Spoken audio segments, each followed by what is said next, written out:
Keçən dəfə siz sələflik barədə belə açıqlama verdiniz.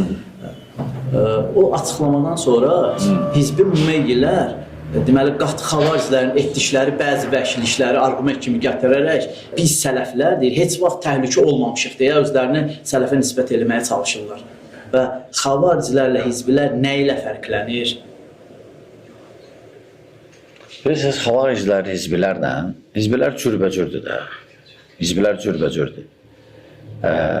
Xavariclər sadəcə açıqdılar fikirlərində, əməllərində. Hizbilər gizdin, belə deyək, qısa. Hizbilər isə gizdin. Məsələn, hizbini təyin eləmək çətindir. Sırava adamlar, qardaşlar təyin eləyə bilməz. Məsələn, qardaşlar deyəndə ki, filan kəsdən çəkin.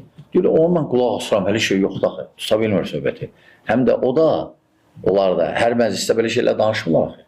Məsələn, görməzsən ki, bu saat var, hizbilərdən kimsə, hətta müməyyillərdə mənhəc dərsləri keçsin. Yəni, yayılmıyıb onların arasında belə. Ola belə bir ikisi qıraqda heç yayılmır.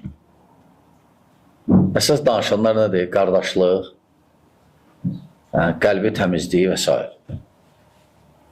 Görməzsən ki, danışsınlar.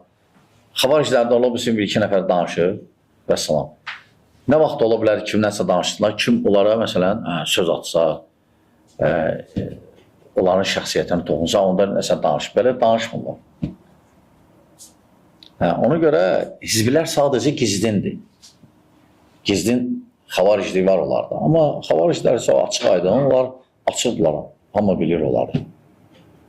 Və bu fərqdir əsasən.